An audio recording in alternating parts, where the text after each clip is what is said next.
All right. Well, hello there, the internet.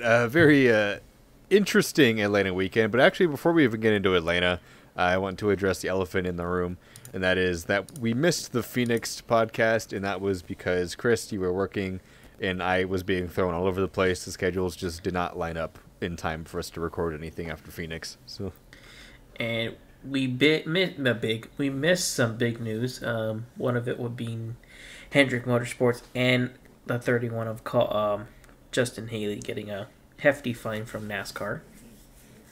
big old one. Pretty big. Pretty much tank their playoff points. I think. I mean, Byron is fine because he has the 2 wins.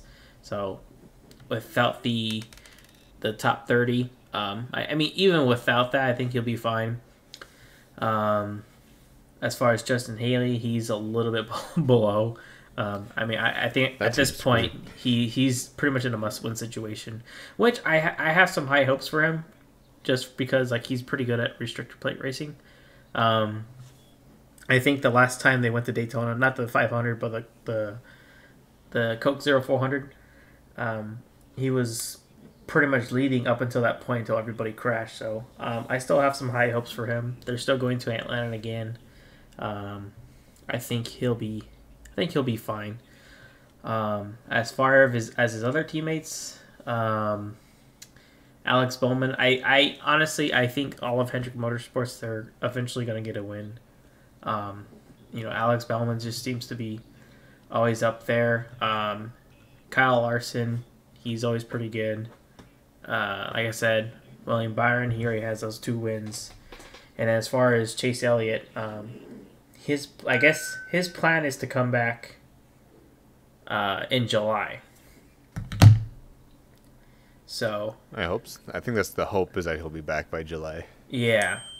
So we'll see how he does. I mean, I think he has a good shot of winning. Just I don't know, depending on how his situation is. I mean, we've seen it before with Kyle, where in 2015 he broke his legs and came back and pretty much won his way back into the playoffs. So Yeah, that's why we got the Kyle Busch rule. NASCAR got scared. They were like, "Oh, wait a second, that's not supposed to happen." So they made the top 30 rule, and then the guy just crawled his way back to I think he was exactly 30th in points when the chase happened, and so NASCAR had to let him in, and then he went and won the championship. So it's it's possible. And Chase Elliott's a good driver, so it's there's a chance you could come back, especially now that the 30th in points rule is gone. I guess we're just gonna call it the Kyle Busch rule. Since the Kyle Busch rule is now gone, there's a very high chance Chase Elliott comes back, and he's also good on road courses too. So he could probably either win on a road course, win on a speedway, one of the two, and then he's in a fight for a championship. So it's not out of the question. yeah, he still has a good chance. However, speaking of Justin Haley, though, I think the Hendrick cars will be fine because honestly, they're going to get a win at some point, all four of them, I feel like. Byron's already got 2, like you said. And the one thing that does bother me with this penalty is that it only deducts 10 playoff points, I think. Is that right? It's only 10 playoff points? For a win? No, for the penalty. It's 100 driver points and then 10 playoff 10 playoff points, points, right? yeah. So, I mean, this still kind of puts him in a pretty hefty situation. I mean, hold on. Depending on some of them. Like, William Byron probably won't be as bad, but He's fine. as far as, like, these other guys, I don't know. I mean, depending on how many wins they get, how many playoff points they get, I mean, if they don't, then it's kind of like a... Yeah, see, that's what I'm saying. It's only 10 playoff points, and as strong as Hendrick has been this year, I feel like NASCAR might as well have just sneezed on William Byron because it's not really going to hurt him at all. Because it's going to hurt them in terms of, the season championship. They have no hope of winning the regular season championship. But when it comes to the playoffs and the actual championship, they just got sneezed on. That's about it. They'll be fine. yeah. So... But Justin Haley, on the other hand, even if they win a race, Kaulig's Cup program is really good, especially on super speedways. I just don't know if they have the speed for the intermediates and all that stuff. So I feel like in Justin Haley's case, I think I would put focus on AJ Allmendinger in his championship run. I think in terms of the 31 with Haley, I think they should just turn that car into an experimental car this year because it's you're already negative in points. You have no hope for regular season championship. Your playoffs are pretty have a huge dent in them, so might as well turn the 31 into an R&D car, see what works and what doesn't. What does work, maybe throw that dinger, see if you can do anything with it. Wait, you trying to turn what into an R&D car? The 31 car this year, since they're pretty toasted for the rest of the season because of this penalty. I wouldn't count them out. Well, I'm not counting them out, but I feel like at this point in time, I don't know if that program is strong enough to even really... Because AJ is guaranteed in the hunt still, unless they get thrown a penalty at. So I feel like they got 2 cars. One of them was no hope at a regular season championship, but one of them who has a chance. So I figured, at least in the regular season, use the 31 as an R&D car, see what works and what doesn't. So when you get to the playoffs, you got, a big old fat notebook of things that did and didn't work. So. Well, who would you plan on putting in that car? No, I mean, Justin Haley's still going to run the car. I mean, just use the car and the team itself as experiment with it. Try some wacky strategies. Throw some weird ass setups in there you wouldn't normally run. Oh, I see what you're sticks saying. And what doesn't. Yeah. Okay. Sorry. Oh no, I don't mean pull Justin Haley out of the car. No. It's like, damn. No. Don't pull Justin Haley out of the car. But what I mean is just use the team to just experiment with setups and race strategies and just kind of throw something at the wall and see what sticks. And then when it comes playoff, then, you'll have a big old notebook, see what you got going. But at this point in time, 31 team has no hope of regular season championships, so might as well experiment. Yeah. I don't know. I feel like they kind of struggle at some tracks, too. I think Phoenix. I don't know, where do they finish in Phoenix? I don't have my Phoenix things open, because I didn't think we were going to cover Phoenix, but let me go back and open my Phoenix stuff. Okay. They finished 27th. 27th in Phoenix? Phoenix finished 27th. Oh, they did a lap down. And then Allmendinger finished 20th at Phoenix. Yeah.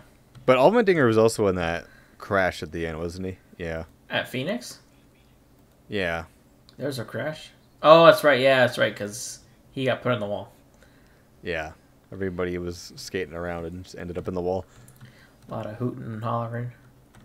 Yeah. All the hooting and hollering in the back of the pack. It fell over the table.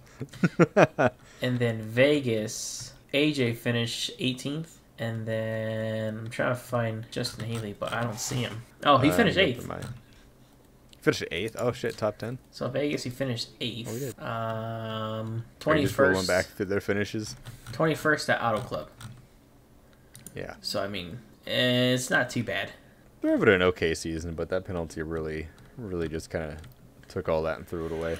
Yeah. I mean, the way I see it, it's kind of like Brad Keselowski last year. How at Atlanta, he got that huge penalty.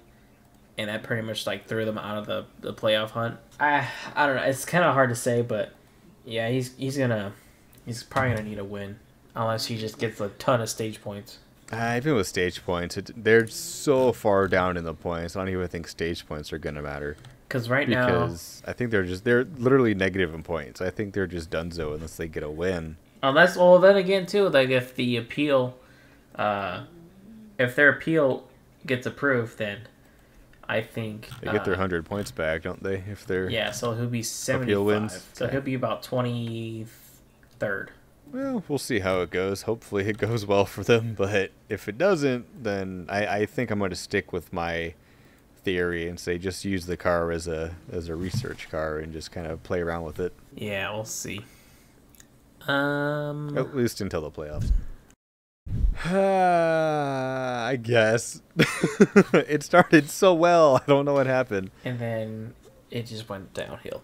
It was Darian. That's what happened. Darian tweeted that the truck race was the cleanest he'd seen, and then from there it was like someone pulled the pin out of a grenade. Yeah, it was just a cluster mess. I like that one, cluster mess. It's the PG version. Yeah, fair enough. It's just because the truck race really wasn't that bad. It wasn't a lot of train racing. They were actually doing a lot. The trucks were on edge. They were squirrely. They were sliding around. So it was a good race up until the pin was pulled and they just started wrecking everybody. And that's when it became not fun. But yeah, I don't know. And then a lot of people were saying that there were there was a lot of ARCA drivers in the truck series. That's fine too, but it's like it's just weird to me that the race started out so well, but they just couldn't hold it together. I really don't know what happened there because it's like I think the entirety of stage one, I think we only had one caution, and that was for Lane Riggs and who was it? His teammate. They just got together and they crashed. And I think that was the only, as far as I can remember, I think that was the only caution for stage one was that little crash. And then after about halfway through stage two, they just lost their minds.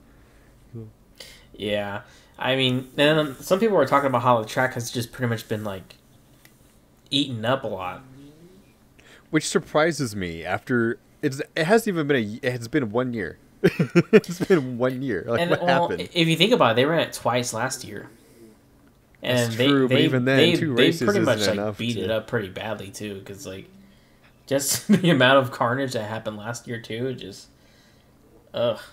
Yeah, but last year they weren't bouncing around and sliding as much as they were. It's like the first race on the Atlanta Surface was a slot car race.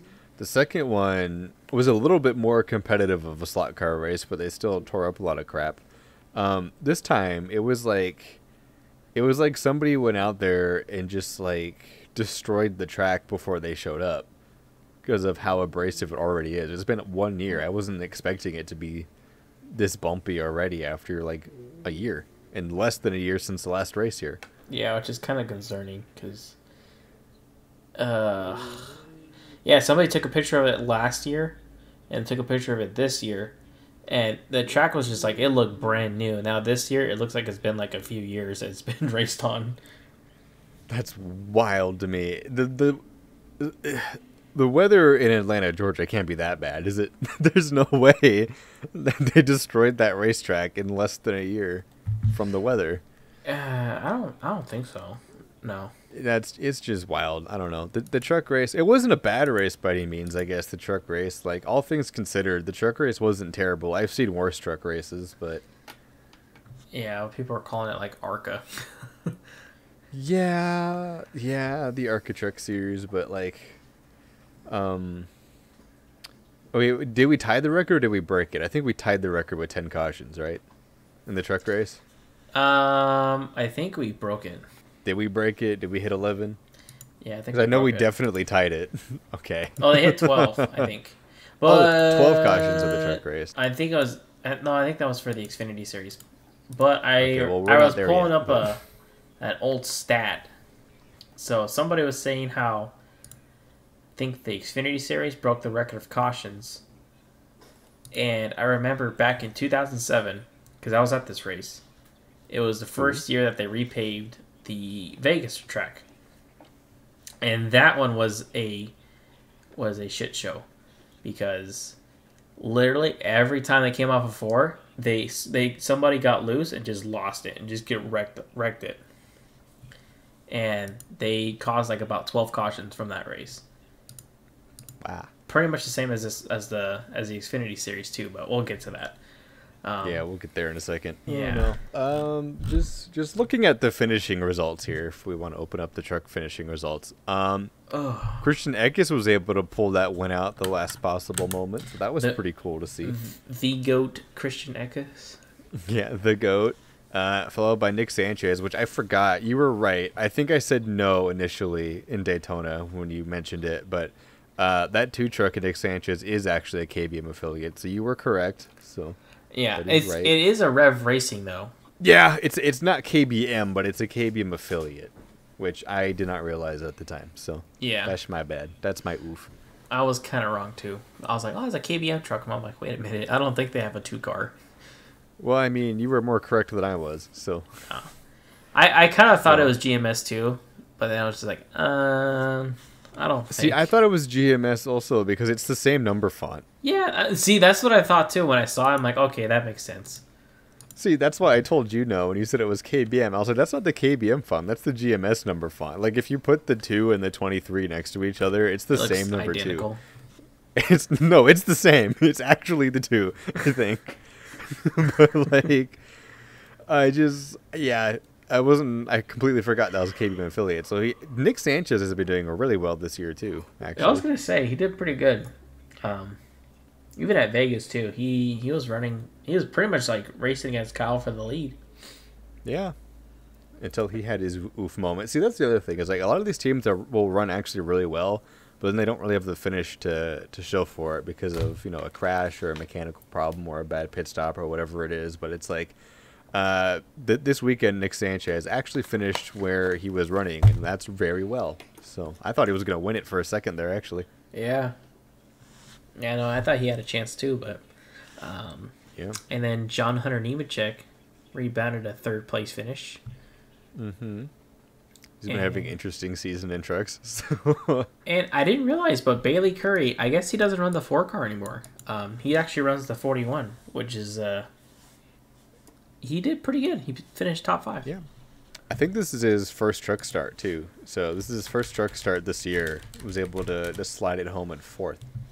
And that's Nice too. I think that's a Nice truck, isn't it? Yes, it is. All right. So one thing I really want to give a shout out here too is Timmy Hill top 10, finished 8th. I was gonna say Timmy Hill got a top 10 finally, making it the second Toyota in the top 10. All right. Oh, see, I have my graphic open, so I can't see manufacturers because I don't put those on the graphic. But yeah, Timmy Hill top 10. Timmy Hill. Who's the first Toyota? Is that John Hunter? John Hunter? Okay. Then Crafton, Jack Wood, those are kind of expected. Jack Wood actually getting a top 10 is pretty cool too. Jack Wood. And then Haley Deegan finally got a good finish. Didn't get crashed this time. Finished 12th. Yeah. See, what did I tell you guys? What did I say? If Haley Deegan can actually put a race together, she could finish well. And look at her parking it in 12th. 12th. Not bad. And then Ryan Vargas got off for top 15. Oh, yeah. I didn't realize this, but he's never run a truck race. This is apparently his first truck race. Yeah. Yeah, he went from ARCA straight to Xfinity. Yeah, I didn't realize that. So 14th is really good for that team, too. Ryan Vargas in his debut. Like, bam. And then Matt DiBenedetto got a top 10, finishing 6th. I'm going to butcher this, but Akinori Ogata. Oh, I was going to bring that up right now. Oh, okay. Oh, were you? Yeah, I was going to say, he spun early in the race, too, so to come back and finish 17th. Didn't he hit the wall, too? Yeah, he spun and hit the wall. Came back and finished 17th. Not bad, not bad. That's a driver not a ton of people really talk about, so... Yeah, because he's done a couple of truck starts, and yeah, and for the most part, it's been like teams that are like kind of underfunded, and he's been doing a really good job. So kind of nice to see him get a top 20, finishing 17th. So nice. Mm-hmm. And let's see, Zane Smith finished 20th. Yeah, but he got smushed pretty late. I mean, lead lap, though, so he was able to rebound, finish on the lead lap, but he was one of the trucks that got smushed in the poo fest toward the end of the race. Colby Howard finished 27th, Akram 26th, Raja Karuth ended up 25th. Yeah, last car on the lead lap. I think, what happened to him? Something happened to him. I don't remember what it was. He got involved in some wreck. Yeah, that wouldn't surprise me. Not that that's his fault. The entire truck race was kind of a mess toward the end, but yeah, it was just kind of a cluster. And here's the thing about Raja too. He's another one of those drivers who's actually been running very well, but just for some reason just can't put the finish together. Yeah, because even Vegas, he was running I think top 10, top 15, and he got that penalty, and it kind of just killed his day. So it kind of sucks to see because he's been putting a lot of consistent runs in. So I'm still hopeful. I think he's had a couple of bad races, but he can turn it around and get it back on the right track. I'm not too sure. Say, because during the races, whenever you look at the leaderboard, I can guarantee you Rajat Karuth is in the top 15 at some point during the race. But then you look at the finishing results, and it's just, I don't know. It's usually like he gets in a crash or a penalty or something weird. So I think once he's able to put a clean race together, I can guarantee you the next clean race he puts together, it'll be a top 15. Yeah, and then he's got Circuit the Americas next week. And then after that, they go to Texas. Oh, boy. We'll see how that goes. Yeah, we'll see. Yeah. So I think that's pretty much all the drivers of note. Also, actually, Corey Heim. That's a driver of note. Last year's winner. Corey Heim, this is the first time I've seen somebody drive into the back of somebody and immediately, visually see the oil spewing everywhere. Usually you see the smoke, or you see it dripping out from under the truck. This is the first time I've seen it like spewing out onto the windshield and up through the air. Yeah, it was just kind of weird. Kind of a weird wreck, but that was my pick. Weird crash. Yeah, who did I pick? I don't even remember now. I picked. I think you picked. I picked Rhodes, and he finished 5th. You had a terrible weekend in terms of your picks. Yeah, it was just terrible. Mine wrecked on Friday. On Saturday, I think he just finished terrible. Actually, I don't think he finished that bad. I think he finished 10th, which isn't terrible. Really? But okay. Sunday, today... Do you want to... Oh, wait. Yeah. Today he just... wasn't great either for No. you. He got a top 10. Your picks having a bad weekend. So now we looked at like finishing results and just the kind of a mess that the truck race was. You wanna pop open the points here because we got a wee bit of a change. Okay, I got trucks. Or do you got any more notes on trucks? Ow. No, I'm done with trucks. In terms of the DVR point standings, right here we got Christian Eckes has taken over the lead. He's been running really consistent, so with the win, that's gonna bump Christian Eckes into the lead. The late race smushing is going to drop Zane Smith down to 2nd. Another solid run for Ben Rhodes. I think he's actually going to pick up a spot and slide up into 3rd. Ty Majeski in 4th, and Matt Crafton also picking up a spot, coming up into 5th. And now 6th, we have Chase Purdy, Grant Enfinger in 7th. Matt DiBenedetto still inside the top 10 at 8th. Tanner Gray in 9th, and a solid finish for Timmy Hill. Cracks him up into the top 10 for the DVR point standings. Mine's way off. Oh, really? See, this is why I like this nice little experiment. We have the actual NASCAR points and then the DVR points, and it's funny to see how similar or different they end up. What does your top 10 look like? Okay, I'll start with number 1, Eckes, Crafton, Majeski, Rhodes, Zane Smith, Enfinger, DiBenedetto, Purdy, Hocevar, and then Tanner Gray. 10th. Wow, like I don't think any of those line up. Aside from Eckes being the leader, I think that's it. It's like Eckes and then that's it.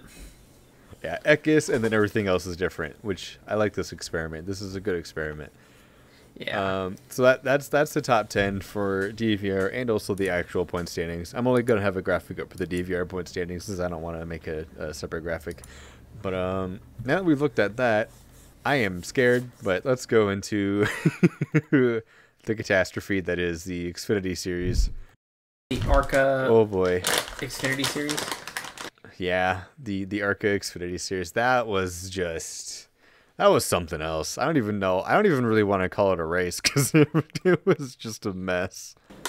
It was just terrible. I mean, even Allgaier the fact said that 26 cars even finished was amazing to me. Because even Allgaier said it. It's just like they're just wrecking, and it's just it's a lot of money for the teams, and it's just just a waste. Because like he just said it, like we're going there just to wreck cars, and he said live on TV, this is embarrassing for NASCAR. It kind of is. I mean, that whole day was just eventful. Just everything that happened. The eventful wrecks. For all the wrong reasons. And then you had, what's his name? Josh Williams. Hold on. Before we brush past that, I know my stance on the Josh Williams situation. So I'm going to give my stance, and then I want to hear what you think. But for Josh Williams, I think that is like a moment that is great for NASCAR. Like, was it a smart decision on Josh Williams' part? Absolutely not. Was it kind of stupid? Yeah. But boy, is that something everybody is talking about. And I think for terms of publicity, this is actually really good for Josh Williams. And it's like, it's one of those moments where it's like, it was a dumb decision. It's probably going to land him a fine. But for the entertainment value, incredible. Just amazing. I loved it. I mean, for the entertainment purpose, it was great.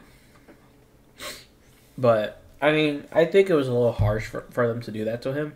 I mean... Oh, absolutely. That's why he did it.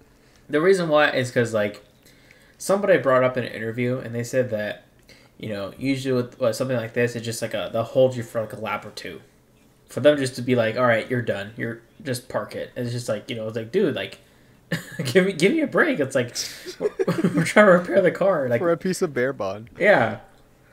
Like if it was a piece of bumper, or if it was like I don't know, something huge, then yeah, You know in BeamNG Drive where you hit that one button and the car just disintegrates? Yeah. If that was the case, then I'd understand parking them, but yeah. Just, if you pulled a BeamNG and just drove out on the track and completely fell apart, then yeah, park them, but like he didn't. It's like literally just a piece of tape. And they're like, "You're done." It's like, yo, like it's just a piece of tape. Calm down. To be fair, NASCAR told him to park it, and he did indeed park it. I mean, he did listen to him. Yeah, I was gonna say you can't say he didn't listen to him. He said, "I did as requested." Yeah. So for those of you who weren't paying attention or tuned out of the race, I don't blame you for tuning out of the race. But for those of you who are unaware, Josh Williams was involved in one of the many accidents. I couldn't tell you which one. The team came down to fix the car. A piece of bare bond fell off, and from the replays and pictures that I saw, it wasn't even a big piece of bare bond. It was like a pretty normal sized piece of bare bond. It just kind of fell off the car because it was cold. It wouldn't stick. NASCAR said, "Hey, you extended our caution period, so we're gonna park you. You're done." To which Josh Williams then proceeded to park his car on the start-finish line, climb out, peace out to the fans, and walk across the grass to the pit lane. It was glorious. And then Denny even tweeted saying, like, "I'll pay your fine." But yeah, because we all know a fine's coming. Like, we knew immediately the second he got out of that car, he was going to get a big-ass fine. And then his Denny funny Hamlin like, better hold up that end when the fine comes. Yeah. What's funny is that, like, somebody had a camera on him, and they're like, he's like, "What they gonna do, fine me? I can't afford it." What are you going to do, stab me? Quote from Man Stabbed. Everything about the Josh Williams situation was just like peak comedy. I just can't. My personal favorite is when NASCAR was so mad at him they wouldn't even let him do the interview. Like Regan Smith was down there getting ready for the interview. He started the interview. You went to go ask him, and then you heard like a voice in the background shout at him, and I guess the AMR people were kind of pulling at him. So he looks at the camera and goes, "I gotta go to the care center," and holds up a little heart to the camera.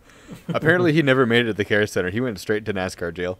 Yeah, that's what people were saying. Like, they just completely skipped the care center. He just went straight to the hauler.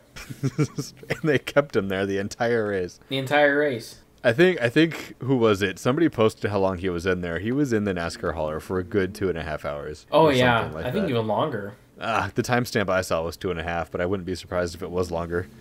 Yeah. The amount of publicity though that he's getting. Have you seen all the deals and stuff that have been happening now? I think earlier today, I think COTA posted a thing and said that you can get 2 tickets to the COTA race for just $92 now.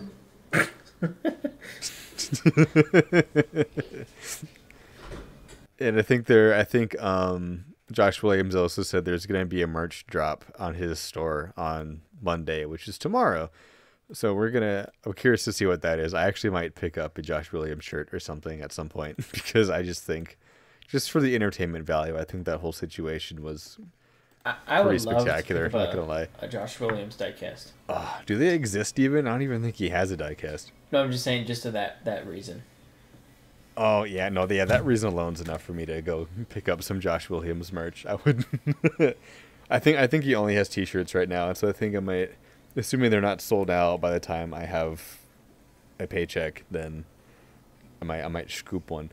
But I feel like a lot of people want Lionel to make a Checkers or Wreckers, which I think also would be brilliant to make a Checkers or Wreckers version of this car.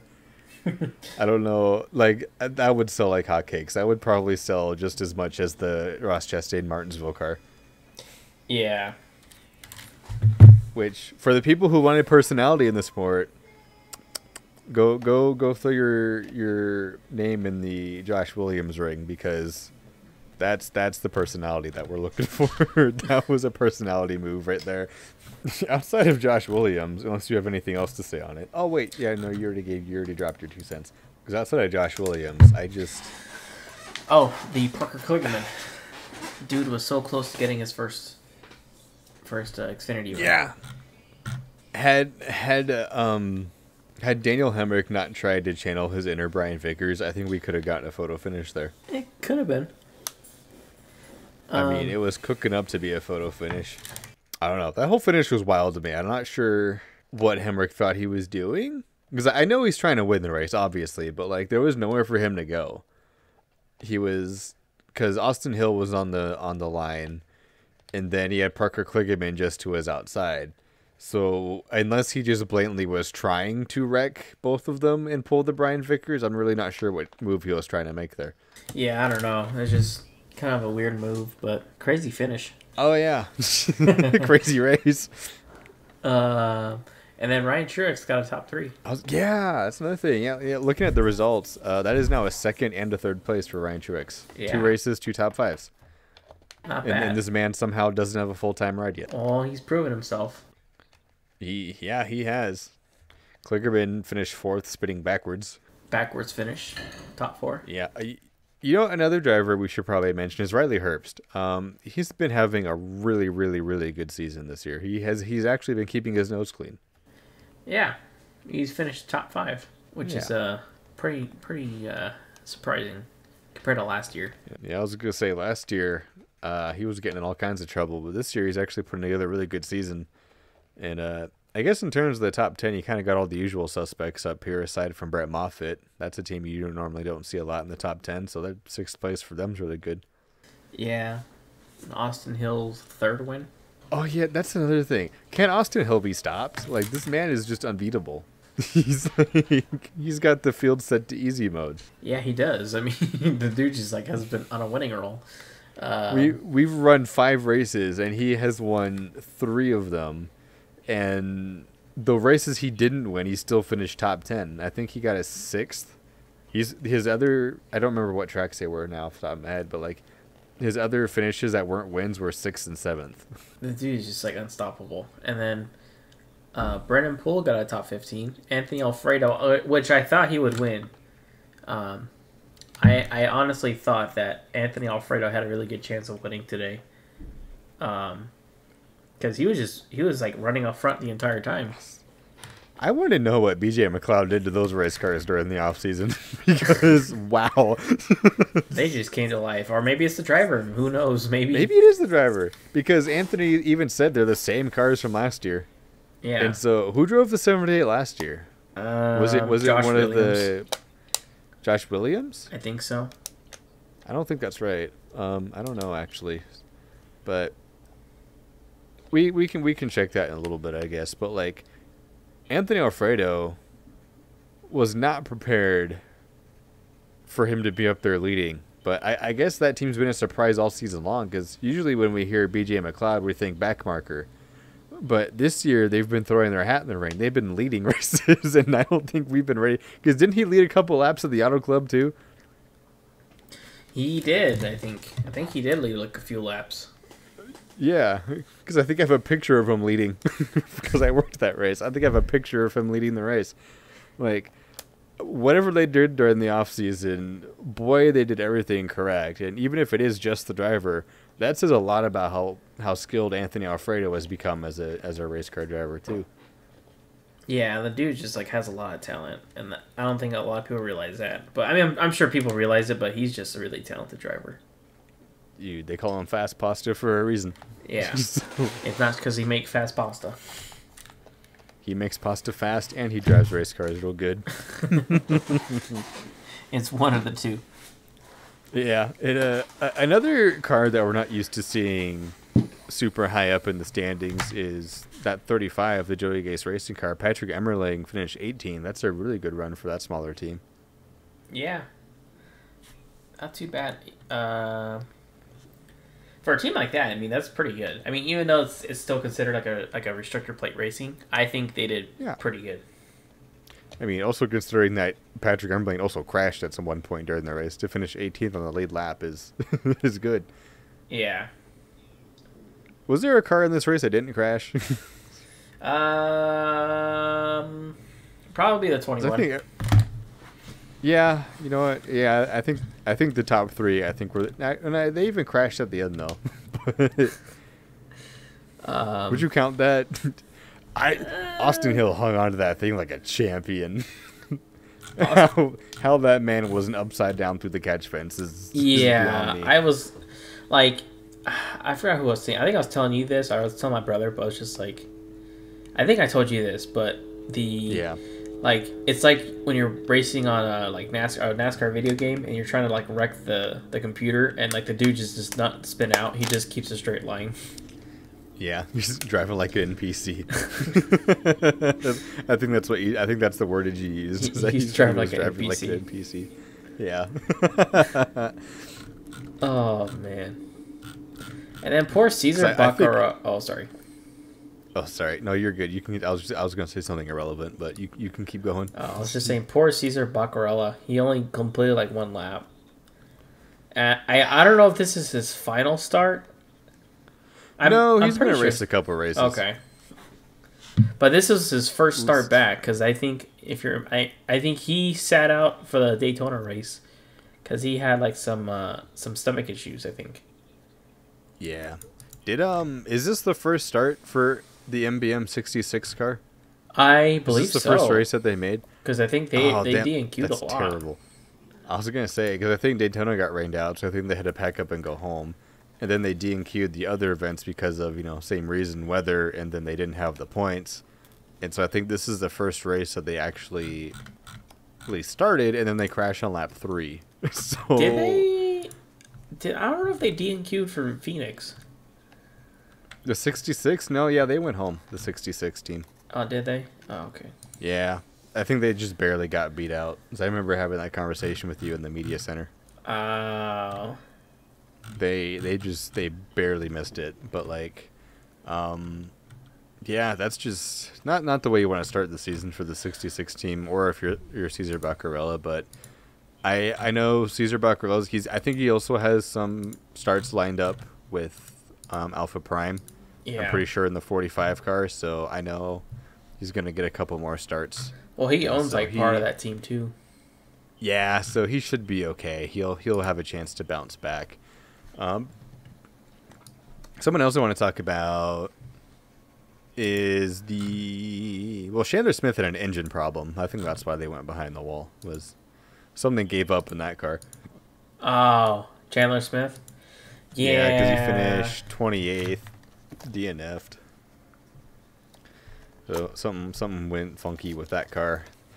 And now that I'm also looking at the finishing results, ow, I just punched my microphone. Justin Allgaier, 29th, continues the JRM on JRM domestic terrorism that's been happening this year. Those guys cannot stay away from each other. You know what?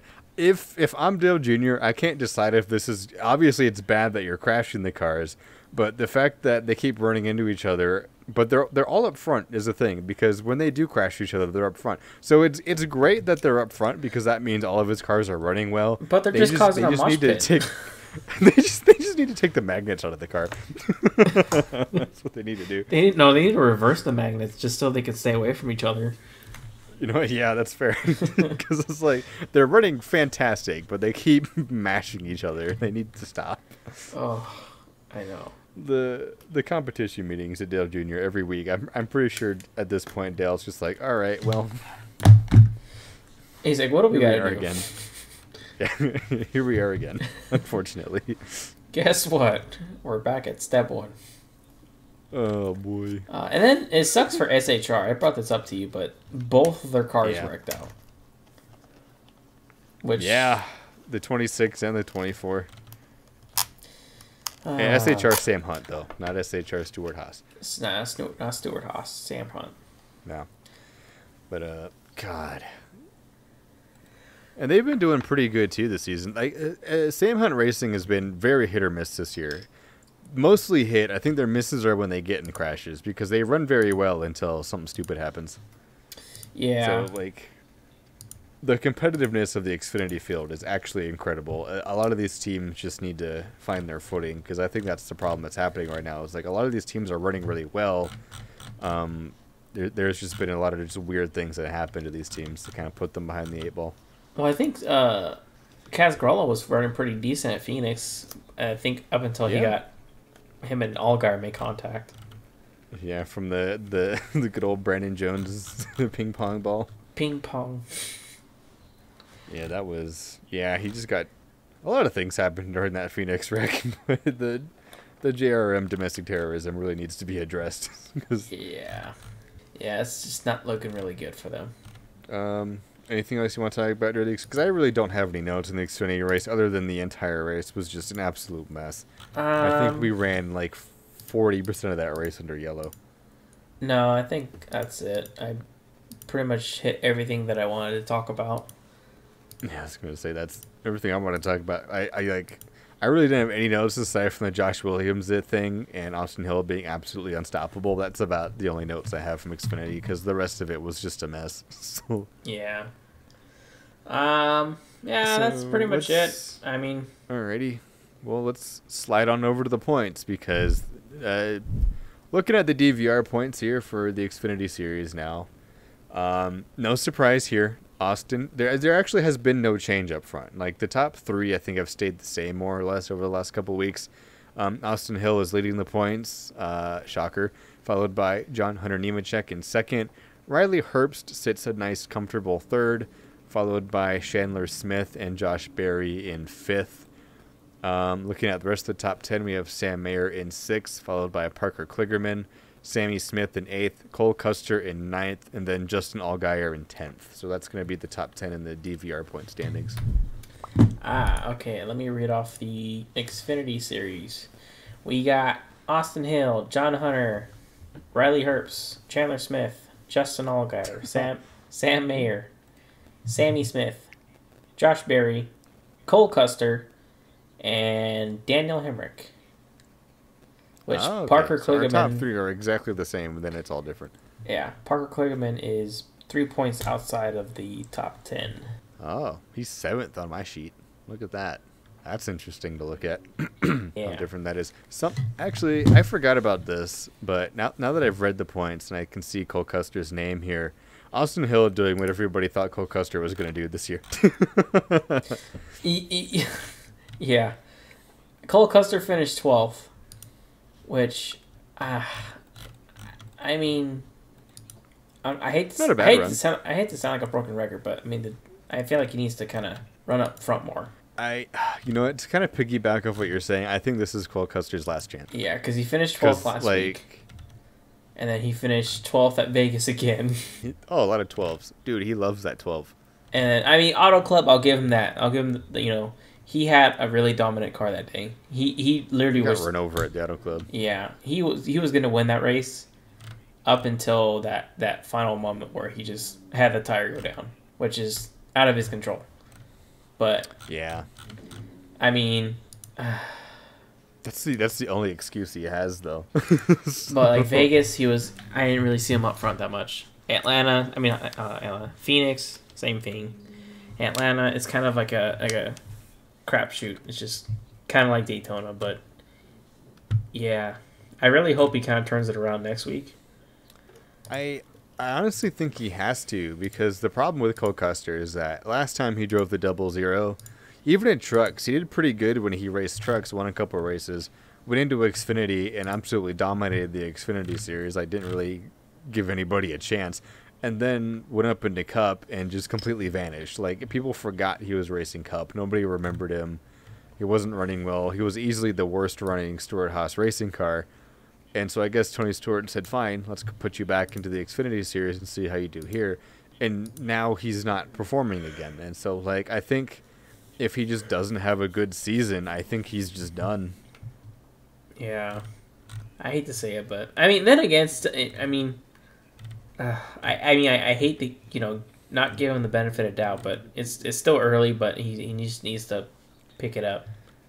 Yeah, it's early, so he has a chance. That's what I'm saying. He needs to have a good season, because it's like early on, yeah, kind of pick up the pieces and get your momentum rolling. But like if it stays like this all season, there's a ton of truck drivers who have a lot of talent. There's a ton of other Xfinity drivers who aren't in good funded rides who are looking for better funded rides. And so I feel like if Cole Custer doesn't have a good season, there's a chance he loses his ride to somebody like I think I mentioned this a couple weeks ago where I said Haley Deegan might take over the 98 if Riley Herbst moves to take over the 4.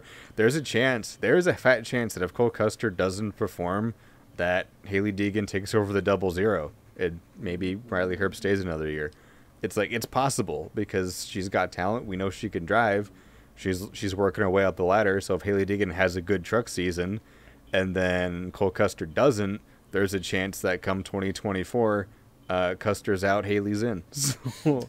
Yeah, and there's still a lot of there's a lot of good truck series prospects, because I mean I wouldn't count out just Ford drivers only, but there could be a chance that a Toyota driver might go over, or a Chevy driver might go over, because Toyota's position, they don't have a lot of room for these Toyota drivers. So it's like, if you have let's say you have a Toyota driver that drives for DGR who's ready to move up, and there's no opening for Toyota, they're like, okay, well, I'm gonna go with Stewart-Haas. So say if you have a guy like let's see, Corey Heim. Let's say Corey Heim, he wants to move up to Xfinity. There's no rides available. Stewart-Haas offers him the ride. Boom, there you go. Or let's say there's a ton of people. Yeah. You still have let's see, drivers like Ty Majeski, who've been having incredible truck seasons last couple of years. So. Yep. Ty Majeski. Who else? Tanner Gray. Ben Rhodes, if he wants to move up. Ben Rhodes, we'll see about that. Holsavar. That's right. We got Carson Holsavar too. It's like there's so many options, and so I think you very rarely do you get a second chance in any sport, any professional sport. And so Cole Custer is being given a second chance right now, being bopped back into the Xfinity Series. I feel like if he doesn't capitalize, there is a huge line of drivers who can very easily take over that 00 ride come 2024. Yeah. But I mean, there's still a lot of good prospects out there. So I mean, like I said, Cole Custer, he has a chance, but I think he just needs to step it up just a little bit, just to meet those expectations. And I think it's kind of hard too for him, because he was once that dominant driver, but now he has these up and coming drivers who I feel have a little bit more advantage against him, because he had a little bit of a break from this car. I mean, even though he had a few runs here and there, but he's kind of been off the Xfinity game for a few years, so he's kind of going back into it, and now he's going up against these guys who have a little bit more experience than him. I mean, you have guys like Austin Hill, you have John Hunter, Sammy Smith. Yeah, but that's why early season I can kind of give him a pass. But if it continues, because even outside of trucks, just to kind of continue that thought, outside of truck drivers, there's also other Xfinity drivers who I'm sure would be more than happy to take over that 00 ride. Like, we know drivers like Ryan Truex have been fighting to try to get a ride. I don't know where Trevor Bayne sits, but if Trevor Bayne really, really wants to, he might be able to slide in. So there's a lot of talented drivers out here who could take over that ride. And depending on what Anthony Alfredo wants to do, Anthony Alfredo is proving that he's a hell of a driver. So if he wants to stay with BJ McLeod, then he might stay with BJ McLeod. But if he wants to move on, what's stopping Tony Stewart and Gene Haas from running over, nabbing somebody like Alfredo to put in the 00 for next year? Yeah, that too. And Brendan Poole. Brendan Poole's been trying to climb back up the ladder too, and Brendan Poole's been putting together a pretty decent season. So it's like there's a ton of drivers who are either in a situation where they're fighting for a ride, or they're proving that they can be at NASCAR. So yeah, I mean, it's a very competitive field. I mean, you have so many young drivers that want to move up. You have current drivers that are racing in lower funded teams that are trying to make a name for themselves. Do Alfredo, Brendan Poole, doing a hell of a job of that. Jesus, it's like it's just a very competitive field. It's just everybody wants to move up, and it sucks because if you're not competing in a really competitive ride, then somebody else will gladly take it. Yeah, and people like Ryan Truex are proving that too, because last year he did really good in that car. This year he's already got 2 starts and 2 top 5s. I thought he was going to win Phoenix as quickly as he was running down Sammy Smith. Yeah. So And had Daniel Hemric gotten what he wanted and had successfully crashed everybody at the end, there's a chance that crash went wrong, and then guess what? Ryan Truex could have snuck through to win that one too had they actually crashed at the end. So like Ryan Truex, there's another driver who was like, it's amazing to me he doesn't have a full-time Ryan, but also just maybe a situation where he's just stuck under a Toyota contract and has nowhere to be put because all the rides are full. So if he finds a way to cut the contract with Toyota, and he's proven that he can drive one of these race cars, Cole Custer doesn't before him, guess who's going to drive the 00? Like, there's so many things that can happen. It's hard to see, but I think the only way Cole Custer is safe is if he puts together a solid season and proves that he can still drive one of these race cars and that he belongs in NASCAR. Because, like, his Cup venture was terrible, and he's not really doing what people expected of him in Xfinity. So I honestly, as much as it sucks to say, and I don't like being the Debbie Downer, I honestly think this is Cole Custer's last chance. Yeah, I think so too. But we'll see. I mean, hopefully, maybe he can, redeem himself later on this year, or maybe next week. So yeah, we'll just have to wait and see. It's early. He has time. I want to stress that too. As much as I've been bashing him the last few minutes, I would like to stress it is early. He has time. My concerns are at season's end if he hasn't done anything. I mean, we're 1, 2, 3, 4, 5 races into the season. It's still early. Yeah. No, we got plenty of time, but I think we're gonna start being a little bit more judgmental when we hit the halfway part. Yeah, because I mean, what if he comes into Xfinity or not Xfinity? What if he comes into like Dover or Richmond and he just dominates and he goes on to Martinsville, he goes on to Dover, and then Darlington? We just don't know yet. Yeah, maybe he just needs a little bit of work and he's just trying to get. That's what I'm hoping it is. Is that they're kicking the dust off. Yeah, he just knocking the dust off and he'll get back into it. Oh boy. This is another race. The Atlanta weekend as a whole really was kind of disappointing because even the Cup race today, wasn't great. It really wasn't a great. The last 40 laps, incredible, but the race as a whole was actually it sucked. I'm not gonna lie.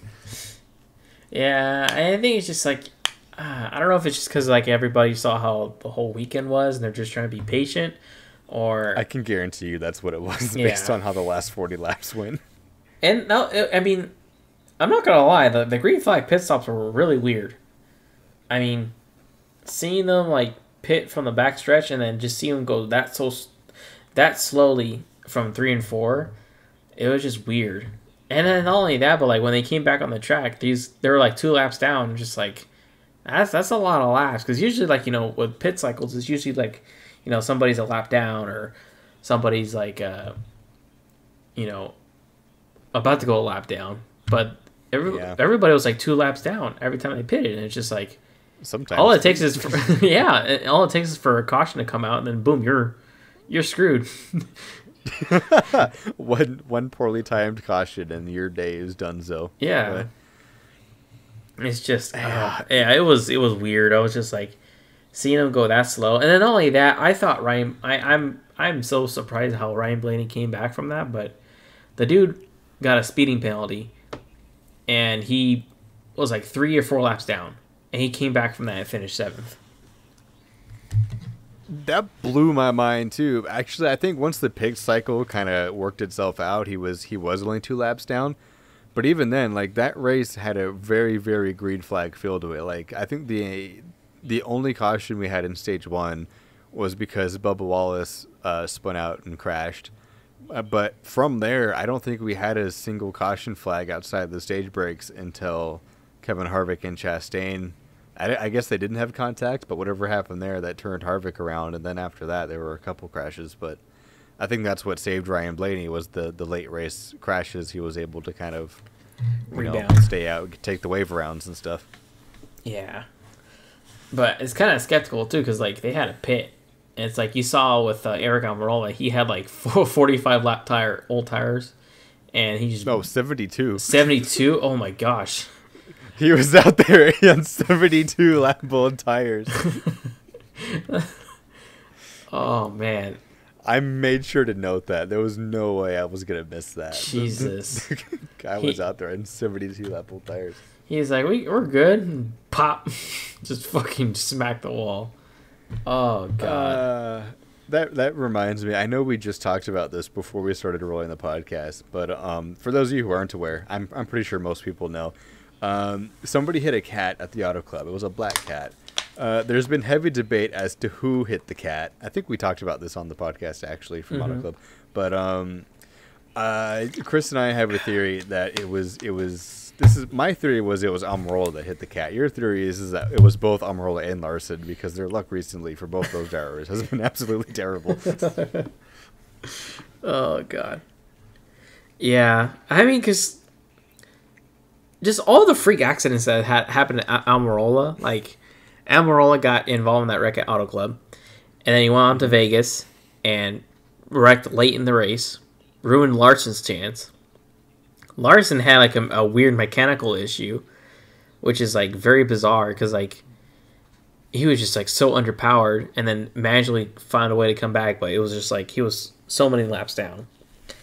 And then Phoenix, I was right next to it, but Almirola like pounded the wall and the tire literally just came apart. Like literally the tire rim came off in like two pieces, which is like so rare. You don't see stuff like that. Oh, God. It was just so weird. And then today it was the 72 lap old tire, which was an interesting decision to begin with, but yeah. And the fact that every Aric Almirola incident has a direct correlation to impacting Kyle Larson outside of the Phoenix one is incredible to me too. Like both physically and emotionally. Yeah. Just oh my God, that was terrible. I can't. That shocked me. And I will say this: props to Fox. We broke back from commercial to show everyone. I was gonna say, I was not ready. Yeah. I was like, wow.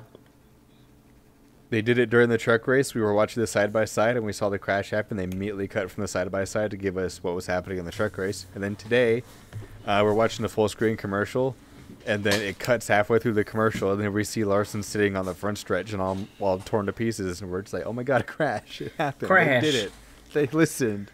Yeah, you know what? I applaud Fox Sports for that. I mean, I'm kind of shocked, but it's nice to see something like that. It's good. It's a good step.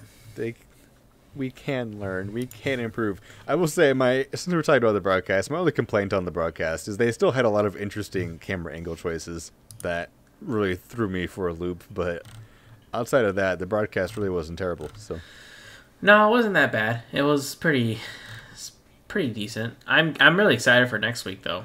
Oh yeah. The new Fox tracker. There's a race tracker now that they have that shows how much of the race has been into green and how much is under yellow. Actually, I really like that. It's pleasing to watch. Although I didn't. It was kind of weird to hear Mike Joy's keyboard warrior comment. Was kind of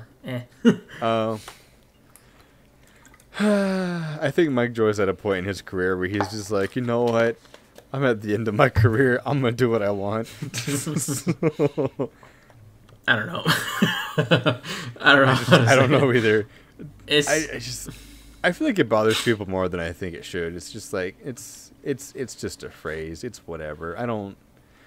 If he wants to say it, that's up to him. I'm not, it didn't bother me the first, I guess I wasn't watching the race because I was covering the race, but like even hearing it today, I think people just overreacted to it. It's like, I just hope it doesn't come a thing where he just keeps saying it like over and over and over. See, then it'll be annoying. That's the only thing I'm worried about. And he says it again. Yeah. Because like today, right. I'm just like, I see it. I was like, okay, we get it. You know, keyboard warriors. But if he just kind of keeps going at it over and over and over, I'm just like, all right, I think we get it. You know. Yeah. In the keyboard warriors' defense, I think we had some valid reasons to be complaining over the last couple of weeks, but they're getting better at it. Yeah. So they're getting listening, better. But yeah. But the new race tracker that they have, I'm actually a big fan of that. It's just there's something so satisfying about watching the bar slowly fill up during the race. Yeah. I don't know why. Although like the past 2 days, just like it's been yellow pretty much for the most part. Well, except for today. Today it was very green. Yeah, today was very green, which is kind of nice. I mean, I don't know if it was nice because it was great that we weren't wrecking half the field, but at the same time, it was like Nobody was doing anything. It just took some time. I honestly think the Cup race today is a direct result of what happened during the Xfinity and truck races, where it's like these Cup drivers had to sit down and watch the field literally self-implode for hours on end, and so I think they were scared to do anything. Is they were like, if I pull out a line, I'm going to lose 15 positions, but if we make too many moves, we're probably going to wreck half the field because of how unstable the cars are. So I think that's why they waited until about 30, 40 to go when they kind of had to start making moves. I think it was a mindset of, well, I don't want to wreck my car, and I also don't want to lose 27th position, so I'm just going to sit where I am and just ride. And then that just became the mindset for the race. Yeah. I mean, the way I see it is, the racing was pretty good at the end. I'm not gonna lie. The beginning was just like very mid, but the race at the end, it was incredible. It was just like the intensity of it. It's just like, Brad Keselowski, he was like holding off Logano, and then like Logano got underneath him, and then Keselowski had to battle his way back around Logano, and just the whole thing was just like it kind of got me off my seat where I'm just like really excited. I'm just like, I don't know who's gonna win, and like, yeah, it's just stuff like that. Not only that, not only was Brad trying to defend two different lanes, he was trying to defend two different lanes of 3 rows of teammates. On the bottom, you had the Penske train, and on the top, you had the Toyota brigade. So it was like this man was in a losing battle, and there he was swinging his sword. He was fighting by himself. His teammates down. Yeah. He's down there fighting for his life. Poor guy. And it was great to watch. Yeah, and it was insane. The whole thing was just crazy because, he was like fighting for his life up there. Like he had he had Reddick helping him, but then Reddick was trying to get around him. Logano was trying to get around him. Logano had like 3 of his teammates behind him, so it was a difficult battle. I'm kind of sad he didn't win, but. You know what? He did his best. So he went down swinging. You can't say he didn't try. Yeah.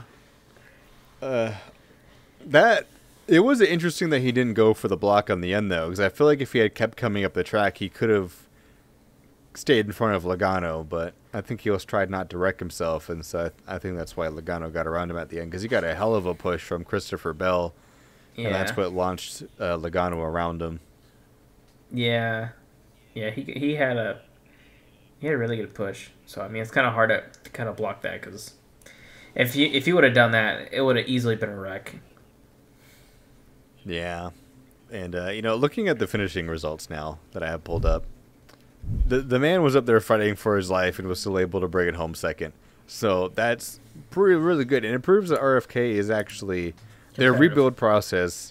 Is working wonders because even Chris Buescher has been competitive. Unfortunately, he got caught up in the Harvick wreck, but RFK as a whole has been a lot more competitive than what we're used to seeing. Even more so this year than last year. And last year they were pretty competitive, so that says a lot about the rebuild that they're doing over there. Yeah, even last week, like they were both running in the top 10 at Phoenix, and Keselowski would have easily got a top 10 last week, easily, like no questions asked.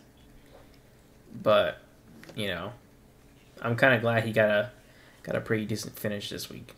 And Corey LaJoie, 4th. Corey LaJoie, 4th. I'm not surprised. Is that his best finish? Oh, I'm not surprised either. I thought he was going to win it for a second. Yeah, that was his best finish, fourth place. And then now that they're going to go back to here again, I think he's going to do even better. I think he's actually going to have a good shot to win.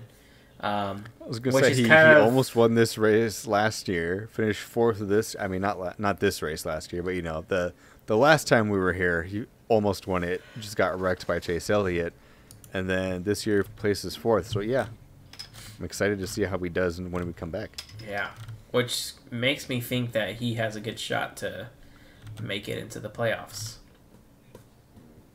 Oh yeah, Corey LaJoie has been running well even outside of the quote-unquote super speedway plate tracks because he's been having pretty decent runs. Like that team has slowly been getting better and better and better every year, every weekend really.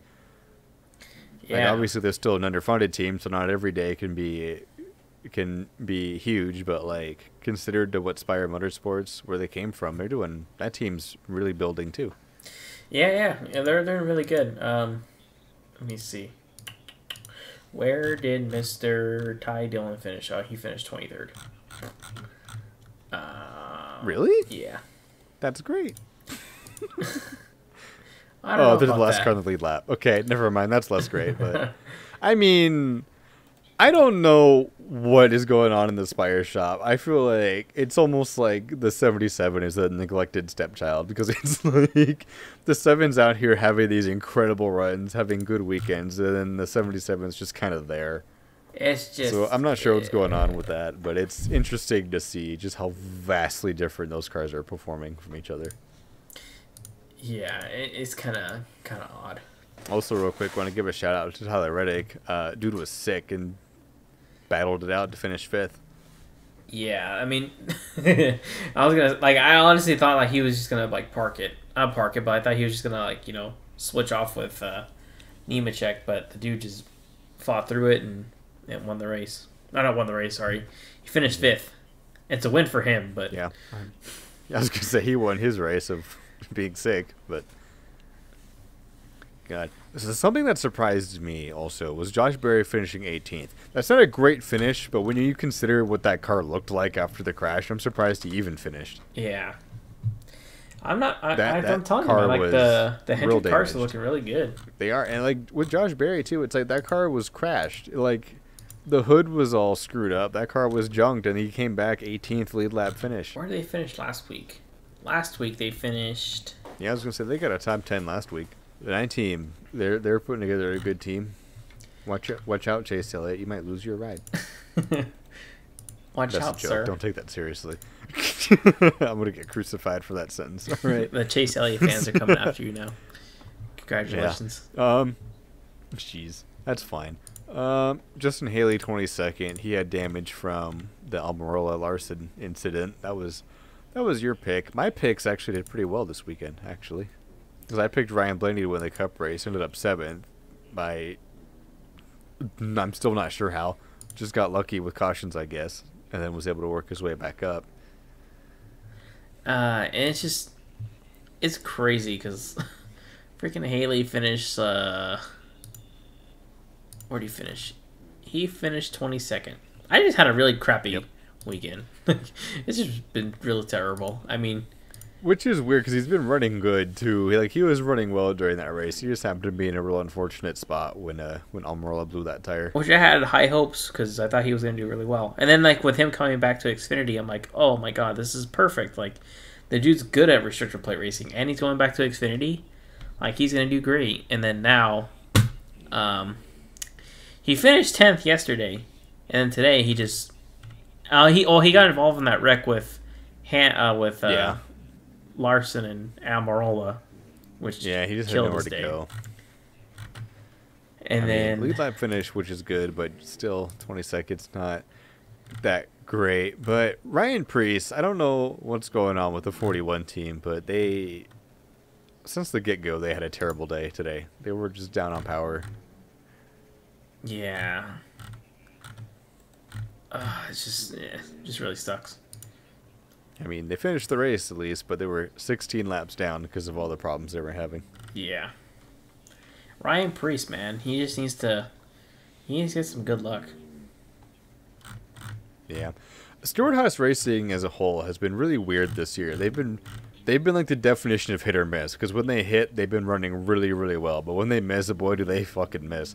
They literally miss by like a mile. Yeah. They're not even in the same ballpark. Who was the highest finishing Stewart-Haas car today? Let me see. Oh god, Briscoe, 24th. Where did... Oof. Oh no. That's terrible. And Briscoe was having problems today too, wasn't he? I think Wasn't so. there a report at some point that he was down a cylinder? Yeah, I think so. So the 14 and the 41 were having engine problems. Harvey got wrecked, and then Almirola blew a tire while leading. So that feels pretty on brand for Stewart-Haas recently, unfortunately. Yeah, because Harvick ended up 33rd after that crash. I'm really excited for the booth next week, though. They have Gunther from F1.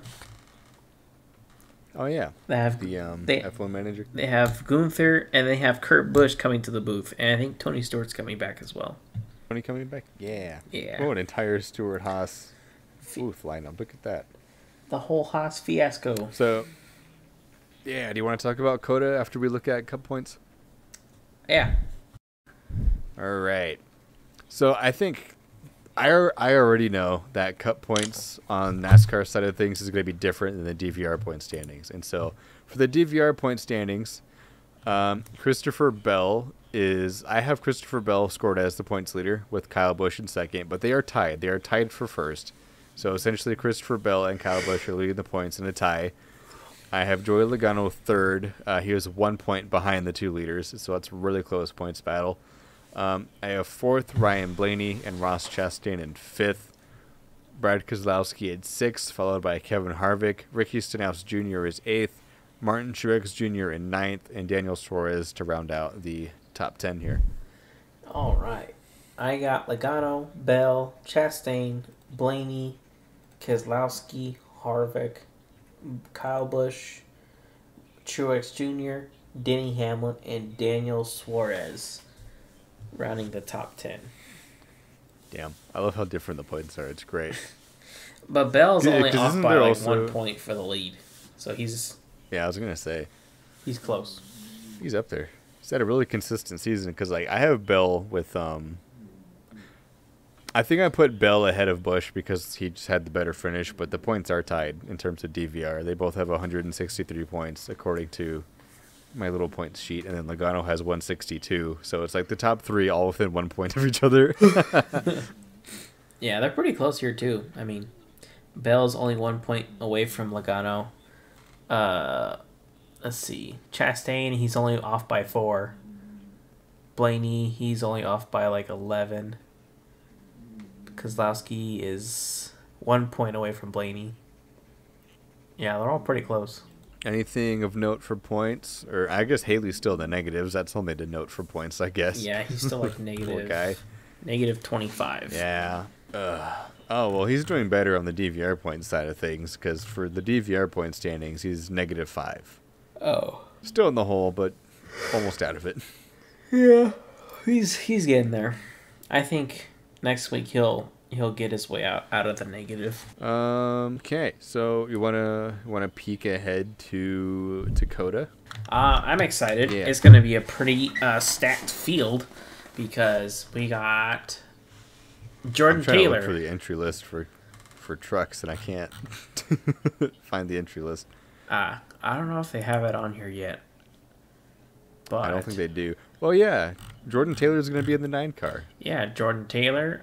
You have Jenson Button driving the 15 for Rick Ware, which is going to be a Stewart-Haas car. And then you have who else? We have Mr. Kimi Räikkönen. How could I forget that?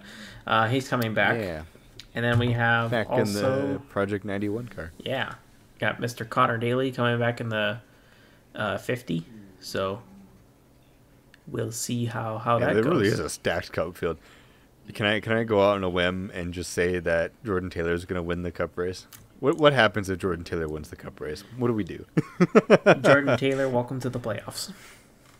Yeah, there you go. It's like Jordan Taylor, you're driving the 9. Sorry, Josh, we're going to put Jordan in the car the rest of the season. Sorry, Josh, we got a replacement for you. Sorry, Elliot, we're not going to need you anymore. We got Jordan Taylor. He's the new popular driver. Yeah.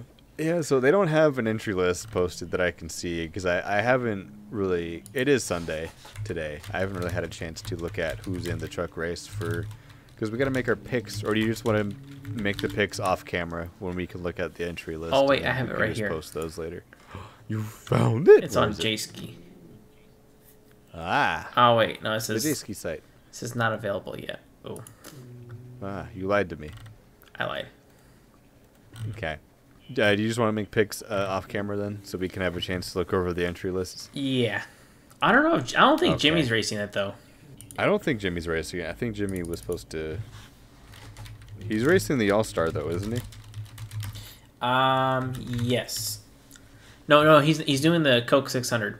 Oh, he is running COTA. Jimmy? Yeah, he's going to do COTA, the Coke 600, and I think Chicago, for sure. Ah, okay. Where did you see that he was riding COTA? NBC Sports. Oh, okay. I must have missed that. I've been busy. It's been a fun couple of weeks for me. So. Yeah, he's gonna run COTA, and then he's gonna run the Coke 600. All right. So I guess we'll do picks later.